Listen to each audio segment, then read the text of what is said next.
नमस्कार मित्रो. आज आपल्यासमोर सभेत तमाशा क्षेत्रातील दोन दिग्गज व्यक्तिमत्व आहे. यापैकी बारामतीचे राजेंद्र मोरे हे लेखक आहेत आणि आरोग्य खात्यासारख्या शासकीय खात्यात काम करून सुद्धा वयाच्या 14व्या वर्षापासून तमाशा कला, तमाशा कलावंत, त्यांचे प्रश्न, त्यांची सोडवणूक याविषयीचे सातत्यानं लिखाण करतात. ते बहुतेक सगळ्या तमाशाशी संबंधित व्हॉट्सअप ग्रुपवरती त्या लोकांना माहिती आहे. आणि दुसरे ज्यांना आपण दत्ता महाडिक म्हणतो असे रमेश पुढे पण या ठिकाणी आहेत. पहिल्यांदा आपण राजेंद्र मोरे सरांशी बोलू. मोरे सर, तुमचं लेखन आम्ही नेहमी वाचतो आणि तमाशा कलेबद्दलची तुमची आस्था त्यातून तुम्हाला जाणवते. तेव्हा तुमची कारकीर्द कशी घडली आणि या कारकिर्दीत तुम्ही तमाशाकडे कसं वळला? म्हणजे 2 टप्पे करू आपण. तुम्ही आरोग्य खात्याच्या सेवेत ज्यावेळेला होता त्यावेळेला तुमचा आणि तमाशाकडीचा काय संबंध आला, तेव्हा तुम्ही काय काम केलं, ह्या मुद्द्यावरची आधी माहिती. तर सुरुवातीपासूनच तमाशा कलाबद्दलची मला ओढ होती. वयाच्या 14व्या वर्षात तमाशा बघायला मी सुरुवात केलेली आहे. आमचे वडील तमाशाचे प्रेमी होते, की जे वडील ज्या टायमाला पुणे मुंबईला असायचे त्या टायमाला जे मोठे मोठे कलावंत होते त्या कलावंतांना वडिलांनी पाहिलेले. त्याच्यामध्ये तुकाराम खेडकर असो, दत्ता महाडिक पुणेकर असो, त्यानंतर दत्तोबा ताळी शिरोडीकर असो, विठाबाई भाऊमंग नारायणगाव कोण असो, हे जे त्या टायमाचे जे नामांकित कलावंत आहेत, काळोबाळा असो, त्या सर्वांना वडिलांनी अत्यंत जवळून पाहिलेले. कारण आमच्या घरामध्ये कलावंत असं कोणी नाही, पण कलेचे आम्ही रसिक आहोत, कलावंताचे आम्ही दर्दी आहोत आणि कलावंताचे आम्ही हितचिंतक आहोत. आणि ह्या हितचिंतकाच्या पोटी ह्या कलेचं आम्हाला काहीच थोडंसं वेळ लागलेलं आणि त्या वेळापोटी आम्ही त्या कलेच्यावर किंवा रसिकांच्यावर कलावंताच्यावर आपले प्रेम करत असतो, त्यांचे प्रश्न मांडत असतो मी. त्यानंतर जे कलावंताच्या ज्या मुलाखती आहेत त्या मुलाखती घेत असतो. आणि त्याला कलावंतांची मुलाखती, त्या कारकिर्दीमध्ये तुम्ही कलावंतांच्या मुलाखती त्यात साधारणपणे काही प्रमुख कलावंतांची नावं सांगता येतात? सांगणार लागत होते. त्याच्यामध्ये प्रमुख जर नाव कुठलं घ्यायचं असेल तर कांताबाई सातारकर ह्या जिवंत असताना मी त्यांची मुलाखत घेतली.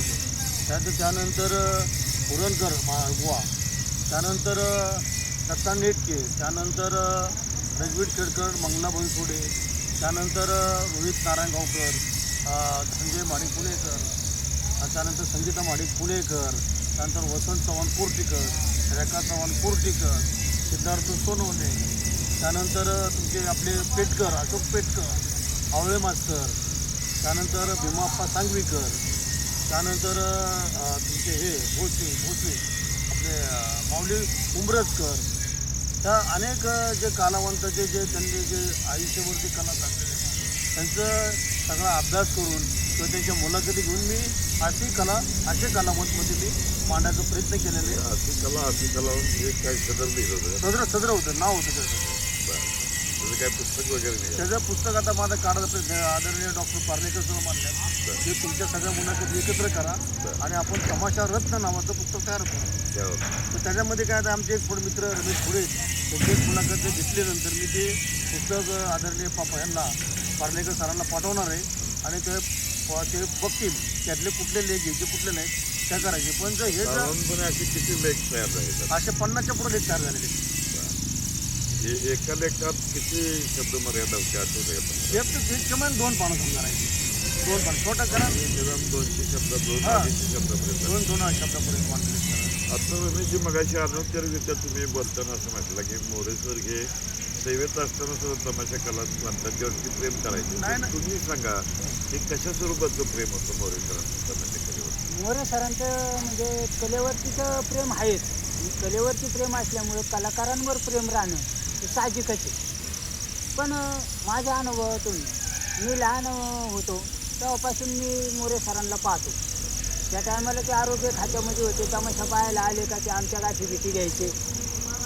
आम्हाला काही समजा माझं काही दुखत असेल, मला थंडी ताप येत असेल तर मला त्या टायमाला ते गोळ्या बिळ्या द्यायचे. अशा भरपूर तमाशा कलावंतांना त्यांनी त्या आरोग्य सेवेतून सुद्धा सुधारायची संधी दिलेली आहे त्यांनी औषधोपचारद्वारे.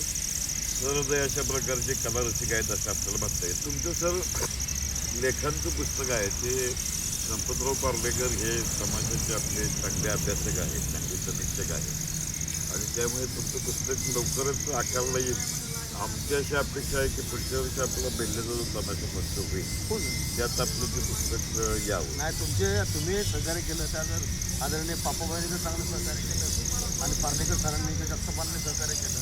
आदरणीय आपले रामदासजी राऊत सर त्यांनी जर चांगलं जर मला जर त्या प्रोत्साहन दिलं तर ती मी करू शकतो. काही अवघड नाही. आपल्याकडे डाटा तयार आहे आणि हे पुस्तक आलंच पाहिजे. आज लोकांचा भ्रम काय झाला आहे कलाक्षेत्रामध्ये की तुम्ही आमच्या मुलाखती घेता आम्हाला सादर करता, म्हणजे आमची माहिती तुम्ही आम्हालाच देता. मी कलावंताची माहिती ही कलावंताकरता कधीच देत नाही, त्यांचा एक आदर्श म्हणून देतो. जे कांताबाई सातारकरने सांगितलं की नुसते तुम्ही रंगमंचाचे कलावंत बनू नका, तुमच्या कलावंतामधून अनेक कलावंत झाले पाहिजे.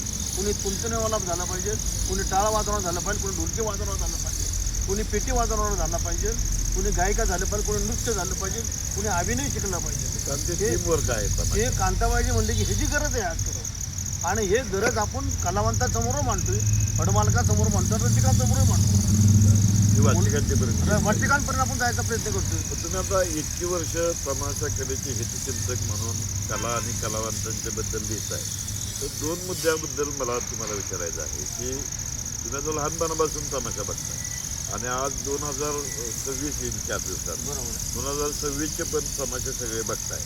तर पूर्वीच्या काळात ते तमाशे आणि आत्ता ह्यात बदल काय झालेला आहे? बदल तमाशा तसे तोच आहे.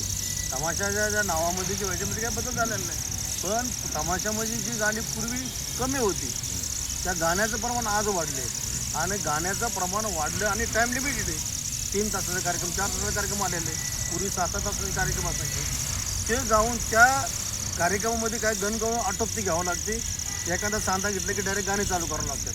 ते गाणे इतके येतात, 2 तासाची गाणीच असतात आणि त्या गाण्याची पब्लिकला गोडी लागल्यामुळे पब्लिक काय करते, गाणे ऐकले की उठून जाते. वगनाट्याला कोणी थांबतच नाही. ही फक्त पारंपरिक तमाशापासून त्या आधुनिकतेमुळे रसिक थोडासा बाजूला जातोय. आता बाजूला 100% गेलेले ते रसिक आता गेलेले ते करायचं. तर आता ह्या तमाशा क्षेत्रामध्ये पुन्हा एकदा हा नेटच्या वातावरणामध्ये रमलेले जे रसिक प्रेक्षक आहे, त्यांचा एवढा मोठा अभ्यास असल्यामुळे मग ह्यांना तमाशा कलेकडे आकर्षित करण्यासाठी आपल्याला काय तमाशा कला सर आकर्षित करण्याकरता सगळ्यात मोठं गोष्ट म्हणजे तमाशामध्ये नाविन्य उठलं पाहिजे. आशय बदलला पाहिजे अभिव्यक्ती बदलली आणि वगनाट्य ही नवीनच वाटलं पाहिजे. कारण कसं आणि सांधे ही नवीन वाटले पाहिजे. आज असे सांधे तमाशामध्ये जरा मी ते सांधे लहानपणी ऐकले होते. तमाशामध्ये जे फारसे वगनाट्य असेल मी ते लहानपणी पाहिले होते की त्याच्यामध्ये जर बदल कुठं जर केला आणि त्याच्यामध्ये नाविन्य घेतलं. तमाशा सादरीकरणाचा जो आशय आहे तो आजच्या समाजाच्या गरजा लक्षात घेऊन त्याप्रमाणे करायलाच पाहिजे. लोकांना आजच्या पिढीत बसवा कार्यक्रम तुमचा. आता आपल्या छोट्याशा मुलाखतीच्या शेवटच्या भानगडी आपण वळतोय. आपल्याबरोबर ज्यांना प्रतिदत्ता महाडिक म्हणू अशा प्रकारचे रमेश पुढे देखील आहेत. त्यांना परवाच बेल्ल्याच्या तमाशा महोत्सवामध्ये दत्ता महाडिक आदर्श पुरस्कार पण मिळालेला आहे. त्यामुळे तुम्ही एखादं गाणं दत्ता महाडिकांचं आम्हाला तिघाचं पापाबाई द्यायचं आता मुलाखत घेत आहेत त्यामुळे ती दिसत नाही तिथं लाईव्ह. तर एखाद्या गाण्याचे 1-2 कडवे म्हटला तर आम्ही आभार राहतो. ठीक आहे, महाडिक साहेबांचं गाणं ऐकवतं तुम्हाला. तुमच्या चॉईसप्रमाणे लंगडं मारतंय टंगडं. दिस आल्यात कसं हुरांगडं, आंधळं म्हणतं या फुटलं तांबडं. दिस आल्यात कसं हुरांगडं, आंधळं म्हणतं या फुटलं तांबडं. चापसून हातानं चालतं या बेतानं, चापसून हातानं चालतं या बेतानं. उरफाट घालून आंगडं, अहो उरफाट घालून आंगडं. तरी लंगडं मारतंय बुडून टंगडं, तरी लंगडं मारतंय बुडून टंगडं. येतो उन्हाळ्यात नदीला पुर, बर्फ पेटलाय निघतो या धूर. कापड पुरींची घालत्यात पोर, सासूबाईला सुनेचा घोर. बहिर कानानं भलतंच ऐकून, बहिर कानानं भलतंच ऐकून. आथरून आलो या घोंगडं, म्हणतंय आथरून आलो या घोंगडं. तरी लंगडं मारतंय बुडून टंगडं, तरी लंगडं मारतंय बुडून टंगडं. मुका धरतो या गाण्याचा सूर, बायकोपेक्षा रखेलीचा जोर. छक्का काढतोय नदीला जोर, बायको पुढं पहिलवान गार. वाकड्या बोटानं मलई काढून, वाकड्या बोटानं मलई काढून, बांधतं या नोटात सुंगड, फुलं बांधतं या नोटात सुंगड. तरी लंगड मारतंय बुडून टंगड, तरी लंगड मारतंय बुडून टंगड. दत्ता रामाचं बोल हे न्यार, राखेल डिझेलची टंचाई फार. मालक घेतो या गाड्या पुढहार, मांजर गुरगुरती कुत्र्यावर. इथऱ्याडा गाभण अंडी घालून, इथऱ्याडा गाभण अंडी घालून, दूध देतं या पाठी खाली कोंबड, दूध देतं या पाठी खाली कोंबड. तरी लंगड मारतंय बुडून टंगड, तरी लंगड मारतंय बुडून टंगड, तरी लंगड मारतंय बुडून टंगड. आजच्या मुलाखती या निमित्तानं महाराष्ट्रातल्या रसिक वाचकांना अपेक्षित असलेलं पुस्तक लवकरात लवकर यावं असं तुम्हाला शुभेच्छा देतो. आणि रमेश पुढेजी तुमच्या रूपानं दत्ता मालकांचा हा जो आवाज आहे हा महाराष्ट्रभर असाच घुमत राहतो या अपेक्षा व्यक्त करतो.